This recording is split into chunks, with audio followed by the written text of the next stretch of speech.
Assalamualaikum warahmatullahi wabarakatuh.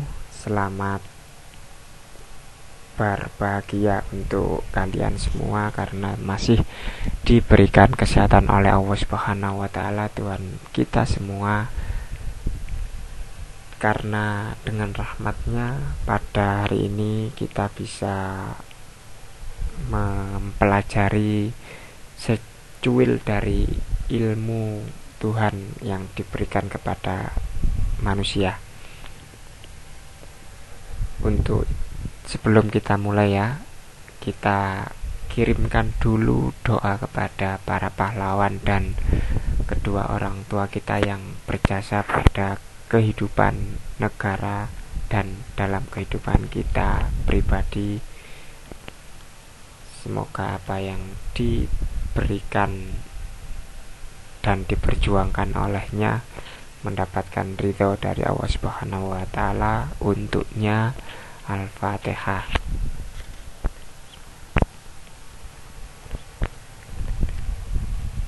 Baik, selesai.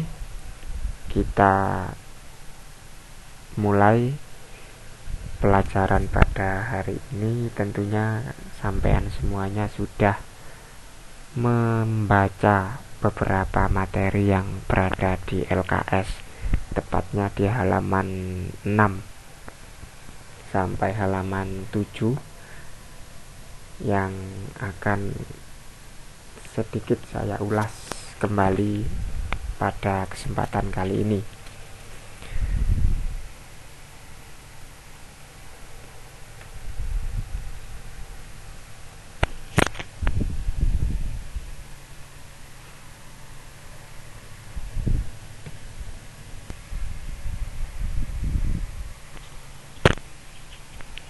Oke, sudah tertera ya, di LKS ada tulisannya bab 1. Nah, bab 1 adalah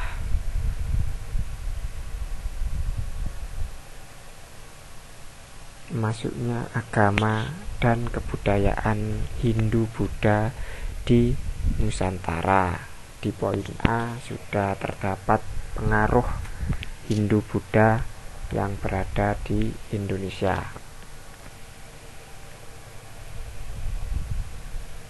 Oke.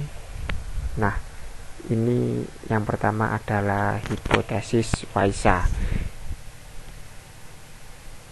Di dalam LKS sudah tertera hipotesis Waisa bilang atau mengungkapkan sebuah istilah bahwa masuknya agama dan kebudayaan Hindu dibawa oleh golongan pedagang. Mereka menamainya sebagai Waisa. Mereka mengikuti angin musim setengah tahun berganti arah, kemudian 6 bulan menetap di Indonesia dan menyebarkan agama serta kebudayaan Hindu. Menurut para pendukung hipotesis Waisa, kaum Waisa yang umumnya merupakan kelompok pedagang inilah yang berperan besar dalam menyebarkan agama dan kebudayaan Hindu ke Nusantara. Mereka yang menjadikan munculnya budaya Hindu sehingga dapat diterima di kalangan masyarakat. Pada saat itu, para pedagang banyak berhubungan dengan para penguasa dan rakyat. Jalinan hubungan itu yang membuka peluang terjadinya proses penyebaran agama dan budaya Hindu. Selain itu, ada salah satu tokoh yang bernama Johannes Krum Nicholas Johannes Krum yang disingkat N.J. Krum ya. Nah, beliau sebelum mengungkap beliau sekilas hipotesis ya, sudah tahu hipotesis kan. Hipotesis itu adalah sebuah anggapan dasar atau jawaban sementara terhadap masalah yang masih bersifat praduga karena masih harus dibuktikan kebenarannya. Nah, dugaan jawaban tersebut itu masih merupakan kebenaran sementara. Nah, jadi harus diuji kebenarannya dengan data yang dikumpulkan melalui penelitian. Nah, jadi yang kita bicarakan atau kita diskusikan pada kali ini itu masih kebenaran sementara. Kebenaran-kebenaran lainnya masih bisa muncul ketika nanti kalian semua melakukan penelitian. Oke. Nah, ini fotonya ya. Foto beliau, Nicholas Johannes Grom. Nah, sudah jelas tadi teori Waisa dikemukakan oleh N.G. Grom ya, yang mencatatkan bahwa golongan Waisa itu adalah pedagang. Nah, para pedagang yang sudah terlebih dahulu mengenal Hindu Buddha datang ke Indonesia. Selain untuk berdagang, mereka juga memperkenalkan Hindu Buddha kepada masyarakat Indonesia. Karena pelayaran dan perdagangan waktu itu bergantung pada musim angin, seperti yang sudah dijelaskan di LKS tadi, maka dalam waktu tertentu mereka menetap di Indonesia. Jika angin musim tidak memungkinkan untuk kembali, selama itu juga para pedagang yang dari India tersebut tinggal menetap. Nah, memungkinkan terjadinya perkawinan atau perkawinan atau perjodohan dari pernikahan dengan perempuan-perempuan pribumi atau sebaliknya. Nah, dari sinilah pengaruh kebudayaan India itu menyebar dalam kehidupan masyarakat Indonesia. Seperti itu. Nah, selanjutnya ada sebentar. Nicholas Grom itu yang saya ketahui dari beberapa sumber adalah seorang orientalis, epigrafis, arkeolog, peneliti sejarah dan budaya tradisional Indonesia yang berasal dari Belanda. Nah, beliau itu lahir pada 5 September 1983 di Leiden. Nah, ia merupakan salah satu tokoh kelompok mazhab Belanda atas historiografi filologis Indonesia. Nah, salah satu tulisannya yang pernah menjadi acuan mengenai sejarah kuno Indonesia adalah Hindoi Javanese Gejiederis. Nah, apa itu bahasa Belanda? Pada tahun 1926. Nah, seperti itu. Selanjutnya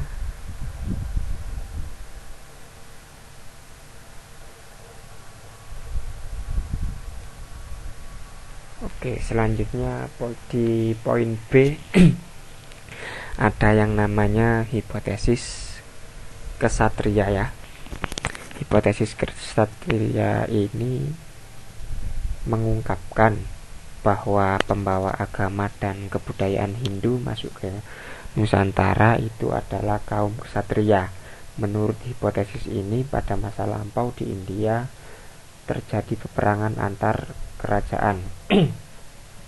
Para prajurit yang kalah perang kemudian mengadakan migrasi ke daerah lain. Tampaknya di antara mereka ada yang sampai ke Indonesia dan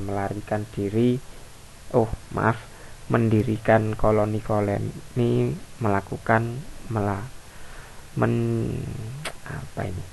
mendirikan koloni-koloni melalui penaklukan. Mereka menyebarkan agama dan kebudayaan Hindu di Indonesia. Salah seorang pendukung hipotesis kesatria adalah Profesor C. Berg. Nah,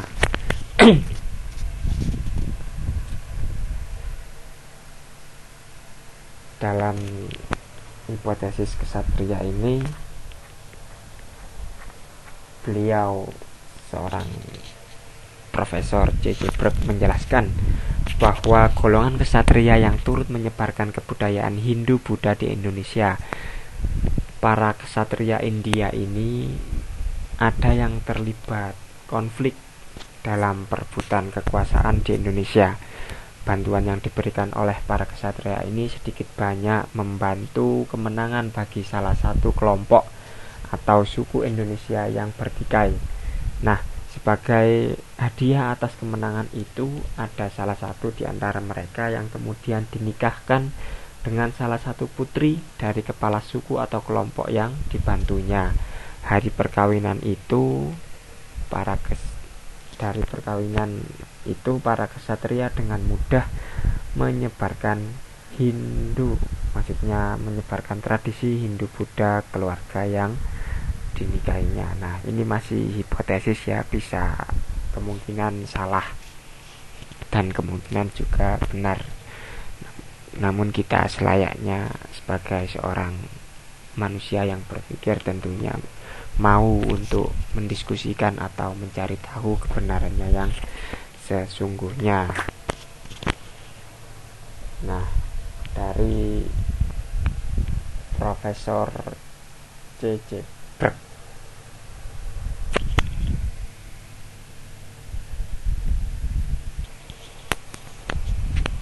beliau lahir di Belanda ya, Nederland, pada tanggal 11 Januari 1958, seperti itu.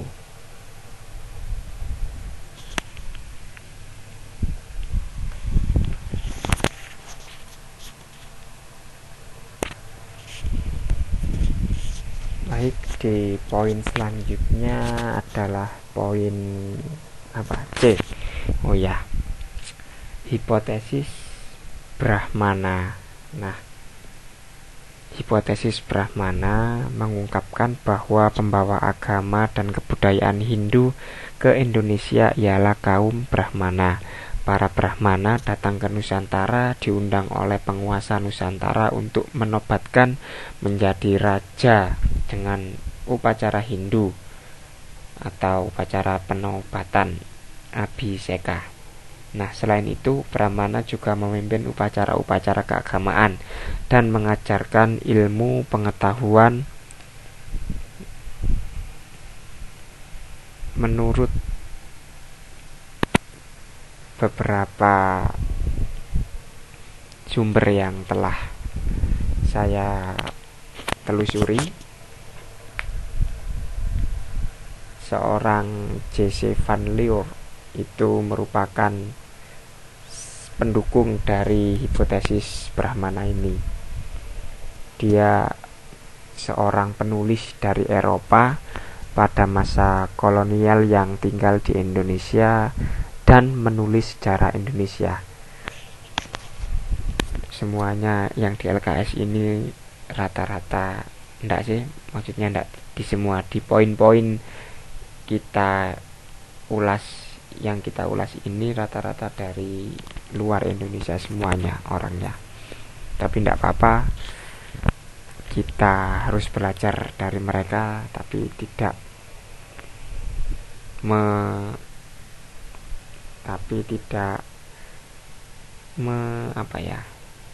tidak harus meniru atau membanggakan total. Nah, seharusnya kita harus bangga dengan bangsa kita sendiri. Ya, kita lanjut. Tulisan-tulisan yang dihasilkannya ini pun ikut mewarnai perkembangan historiografi di Indonesia, terutama menghadirkan model baru tulisan sejarah khususnya Indonesia. Pemikiran tokoh satu ini juga banyak dipengaruhi oleh sosiolog Jerman. Siapa kira-kira? Yaitu Max Weber. Nah, terpengaruh oleh Max Weber sehingga karya-karyanya cenderung menggunakan pendekatan sosiologis. Hal ini menarik disampaikan oleh beliau dalam tulisannya pada abad ke-18 sebagai kategori dalam penulisan sejarah Indonesia, bahwa penulisan sejarah Indonesia harus berdasarkan perspektif bangsa Indonesia dengan menggunakan sumber-sumber tradisional. Nah, diantaranya hikayat, babat, puisi, cerita rakyat, legenda, dan mitos-mitos yang berada di Indonesia. Selain itu, beliau juga menekankan adanya penelitian lapangan dalam penulisan sejarah.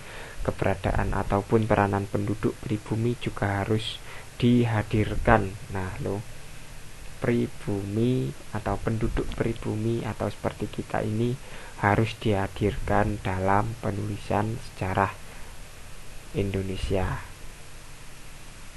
supaya kita juga paham dan mengetahui tentang sejarah kita sendiri. Jangan sampai kita tidak tahu. Tidak hanya itu, juga ada objek penulisan. Menurutnya pada abad 18 sebagian besar ditulis dari sudut pandang Eropa. Pada abad 18 itu masih ditulis dari sudut pandang Eropa. Selain itu, penulisan sejarah pada masa ini banyak ditulis dari loji dan di atas geladak kapal yang berlabuh di luar pelabuhan. Periode yang menjadi objek kajian utama sejarawan kolonial adalah periode kolonial, dimulai sejak kedatangan bangsa Eropa ke Indonesia. Nah, ada beberapa ciri-ciri dari historiografi atau sejarah dari kolonial Belanda. Yang pertama itu ada karya yang dihasilkan oleh sejarawan kolonial ditulis di negeri Belanda dan penulisnya tidak pernah berkunjung ke Indonesia. Nah, bayangkan, sejarah kita ditulis di Belanda tanpa peneliti tersebut pernah menapakkan kaki di negara kita, namun dibaca atau diamini oleh bangsa kita. Itu dulu ya. Nah, dalam istilah Van Leer, sejarah yang ditulis dari atas geladak kapal atau gudang-gudang loji, kalaupun ditulis di Indonesia, data-datanya hanya berdasarkan informasi dari pejabat-pejabat pribumi dan pejabat kolonial. Keduanya lebih menonjolkan peran perang orang Belanda di Indonesia. Nah, ini adalah salah satu trik untuk menonjolkan kehebatan Belanda daripada bangsa kita pada waktu itu. Nah, kebanyakan membahas pemerintahan kolonial dan pejabat-pejabatnya, terutama aktivitas pemerintahan kolonial dalam bidang politik, ekonomi, dan institusional. Nah, sudah jelaskan bahwa dulu mereka sangat mendominasi untuk memegang kendali beberapa bidang politik, ekonomi, dan institusional yang berada di Indonesia. Selain itu, menggunakan perspektif Eropa sentris, aktivitas penduduk pribumi tidak mendapat perhatian. Dengan kata lain, bangsa pribumi hanya diletakkan sebagai objek. Nah, hanya sebagai objeknya saja. Jadi ke Eropa-Eropaan. Jadi kita diusahakan atau diarahkan mereka untuk mengikuti apa yang mereka mau. Selanjutnya ada penggunaan sumber-sumber pribumi seperti syair, hikayat, dan babat cenderung diabaikan. Jadi mereka tidak peduli terhadap beberapa syair maupun cerita-cerita yang dari pribumi. Mereka abaikan semua karena dianggap sumber-sumber pribumi tidak memiliki kualitas yang baik atau rendah dan sangat tidak masuk akal, seperti itu.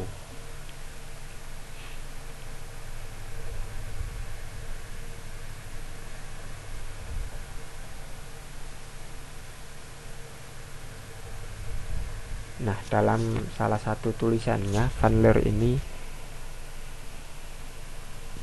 mengemukakan sebuah perspektif baru dalam menulis sejarah Indonesia. Perspektif orang Indonesia, atau dalam sebutan beliau, menghadirkan orang Indonesia dalam penulisan sejarahnya. Nah, perspektif inilah yang menjadi dasar kehadiran historiografi Indonesiaisentris. Nah, itu kan lawan dari Eropaisentris tadi. Untuk menyeimbangkan beberapa sejarah yang telah dibuat mereka, atau mengimbangi dari karya-karya mereka, bagaimana yang benar, bagaimana yang tepat. Setelah itu, kontribusi penting dari Van Leer membuka wacana baru. Hal ini dimaksudkan sebagai upaya menulis sejarah yang lebih berimbang lagi, benar-benar komprehensif. Inilah pelajaran penting dari karya Van Leer ini, yakni meletakkan arah baru penulisan sejarah. Artinya, tulisan yang tidak berdasarkan pandangan kaum kolonial saja, namun harus dari pandangan orang Indonesia sendiri, karena kita juga punya sejarah yang membanggakan, tidak hanya dari sudut pandang orang-orang Belanda. Nah, di nomor 2, pengaruh Hindu-Buddha dalam kehidupan masyarakat Indonesia. Di poin A, sistem pemerintahan. Di bidang pemerintahan, dengan masuknya pengaruh Hindu-Buddha, maka muncul pemerintahan yang dipegang oleh raja dan bersifat turun-temurun. Semula pemimpinnya adalah kepala suku, dianggap mempunyai kelebihan dibanding warga lainnya. Itu dulu ya, seperti sistem raja, sistem kerajaan. Jadi tidak bisa digantikan dari orang yang bukan dari keturunan raja. Setelah itu, poin B, ada sistem sosial. Penduduk Indonesia tradisional awalnya tidak mengenal sistem kasta. Namun setelah agama Hindu-Buddha masuk, sistem kependudukan masyarakat berubah menjadi sistem kasta yang disesuaikan dengan kondisi Indonesia pada waktu itu. Jadi beberapa masyarakat Indonesia digolongkan menjadi beberapa kasta. Ada beberapa kasta untuk membuat status sosial pada saat itu. Terus ada sistem kebudayaan. Penduduk Indonesia mulai mengenal tulisan dalam bahasa Sanskerta yang telah dibawa oleh penyebar agama Hindu-Buddha. Selain tulisan, bangsa Indonesia juga mulai mengenal bangunan-bangunan, baik itu berbentuk candi maupun tempat upacara. Sistem kalender Saka mulai digunakan selain penduduk yang masih melestarikan sistem astronomi. Berbentuk candi maupun tempat upacara juga masih ada itunya sendiri ya, masih ada peninggalannya sendiri. Selanjutnya ada sistem kepercayaan. Nenek moyang bangsa Indonesia mempunyai kepercayaan menyembah roh nenek moyang, animisme, dinamisme, dan totemisme yang sudah kalian pelajari di kelas 10. Namun setelah pengaruh Hindu Buddha masuk,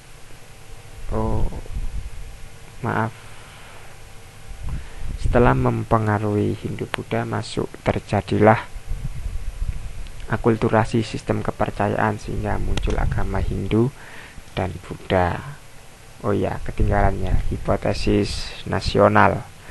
Jadi hipotesis nasional mengungkapkan bahwa penduduk Indonesia banyak yang aktif berdagang ke Indonesia, pulanglah membawa agama dan kebudayaan Hindu. Sebaliknya, orang-orang Indonesia raja, khususnya mengundang para Brahmana dari India untuk menyebarkan agama dan kebudayaan Hindu di Indonesia. Jadi bangsa Indonesia sendiri yang aktif memadukan unsur-unsur kebudayaan India. Banyak pemuda Indonesia yang belajar agama Hindu, Buddha ke India, dan setelah memperoleh ilmu mereka kembali untuk menyebarkan agama di tanah air. Itu masih hipotesis, masih menjadi kebenaran sementara. Mungkin cukup dari saya, yang beberapa masih kekurangan referensi atau ketidaktepatan dalam penyampaian materi sejarah ini, mohon maaf. Yang benar datangnya dari Allah, yang salah datangnya dari setan melalui saya pribadi. Ihdinas siratal mustaqim. Assalamualaikum warahmatullahi wabarakatuh.